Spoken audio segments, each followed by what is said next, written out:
Hi, my name is Leonardo Rolas, and this is my infomercial presentation on teens and e-cigarettes.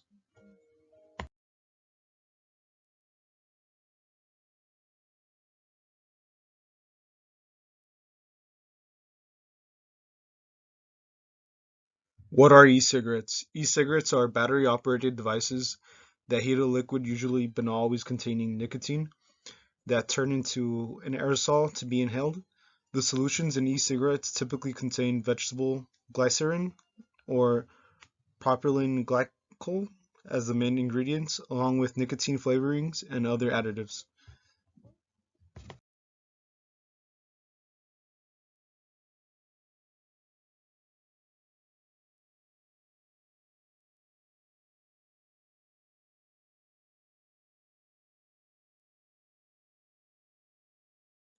Types of e-cigarettes. E-cigarettes can go by many names: e-cigs, e-hookahs, hookah pens, vapes, vape pens, mods. And on the right, you can see the different types of ways that e-cigarettes might look. Some may look like pipes, cigarettes. Some of them might be a little bit bulkier and bigger. Some even look like USB drives, and some are just disposable, one-time use, and then you throw them away.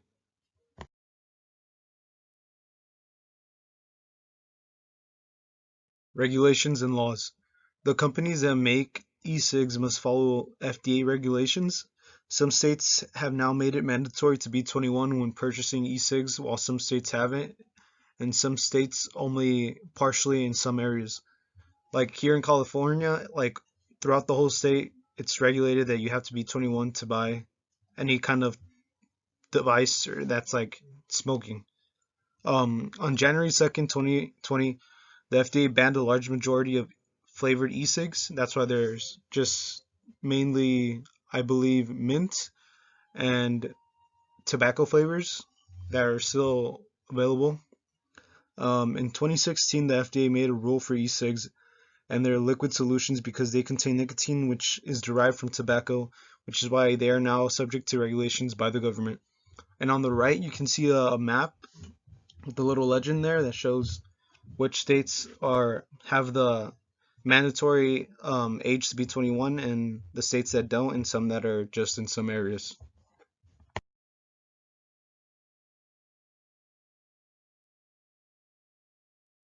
So what's the problem?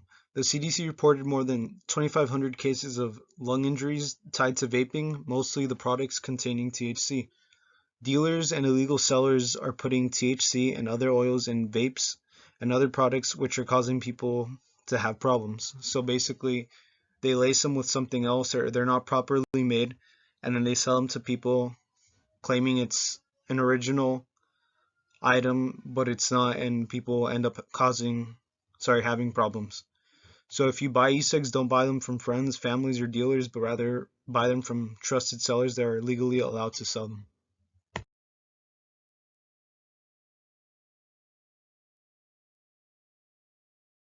So what's the problem? Continued. Nicotine can cause harm in young people and pregnant women. Um, the nicotine can cause harm to young people's brain development, and it's also toxic to fetuses. People have also been poisoned by swallowing, breathing, and or absorbing the liquid in the e-cigs through their skin and or eyes. It can also cause nicotine addiction and cause long-term issues which are yet unknown because it's a rather fairly new issue that has been occurring.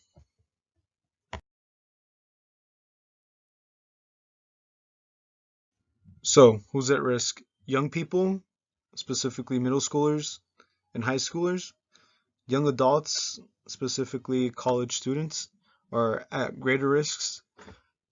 And on the right, it shows that in the past year, 17% of 8th graders reported vaping, over 32% of 10th graders reported vaping, and over 37% of 12th graders reported vaping.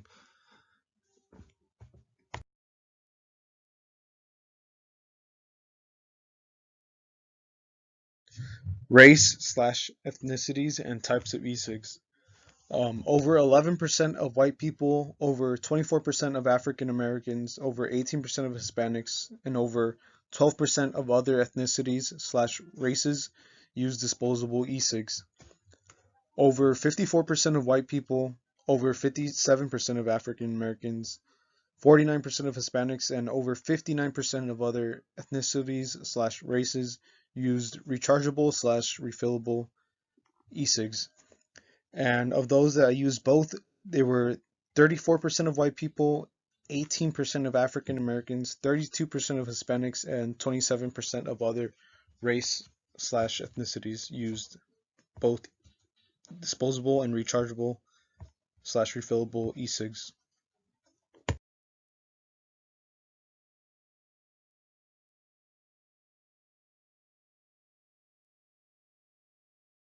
How to quit. Know why you want to quit vaping or smoking e-cigs. Is it because of some kind of health issue you're worried about? Is it taking over your life? Is it affecting your relationships with other people? Is it taking away your hard-earned money?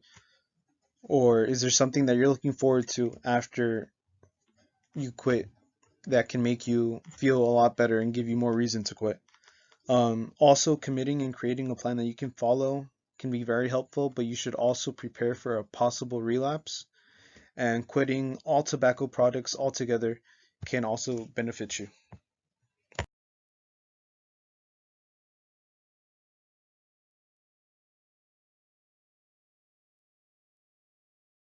How to quit continued. Um, know your challenge. Know what triggers you, the withdrawal process, if it's going to be difficult, and the temptation to smoke. Imagine your future, all the good possibilities that can happen from you quitting. Also, building a strong support system of people that will help you through this behavior change, like friends, family, and loved ones.